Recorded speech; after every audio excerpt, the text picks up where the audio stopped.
تم مجھے یاد کرو میں تمہیں یاد کروں گا۔ تو اللہ تعالیٰ کی یاد کرنے کی کیفیت کیا ہے، اس کی مختلف کیفیتیں حدیث کے اندر آتی ہیں، اور نبی پاک صلی اللہ علیہ وسلم کہ اللہ تعالیٰ فرماتا ہے انا عند ظن عبدی بی، میں اپنے بندے کے گمان کے مطابق اس کے ساتھ ہوتا ہوں۔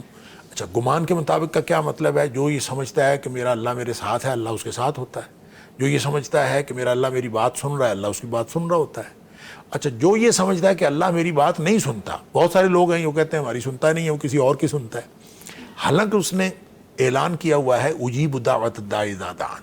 اس نے اس طرف یہ نہیں کہا کہ میں سنتا ہوں، بلکہ اس نے اعلان کیا میں ہر پکارنے والے کی پکار کا جواب دیتا ہوں، اس کو قبول کرتا ہوں۔ لیکن ہم جو ہیں وہ اس بات کو تسلیم نہیں کرتے، ہم کہتے ہیں نہیں وہ ہماری نہیں سنتا، وہ کسی اور کی سنتا ہے۔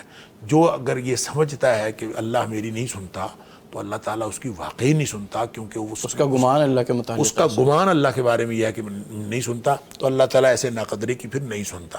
اور اس نے کہا ہے، پھر اللہ فرماتا ہے کہ انا مع عبدی اذا ذکرنی، جب میرا بندہ مجھے یاد کرتا ہے نا تو میں اس کے ساتھ ہوتا ہوں۔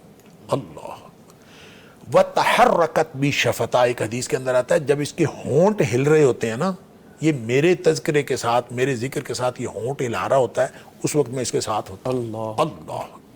اور پھر فرمایا کہ اگر یہ مجھے اکیلا یاد کرتا ہے تو میں اس کو اکیلے یاد کرتا ہوں۔ یعنی یہ انسان تنہائی میں یاد کرتا ہے تو اللہ بھی تنہا اس کو یاد کرتا ہے۔ سبحان اللہ۔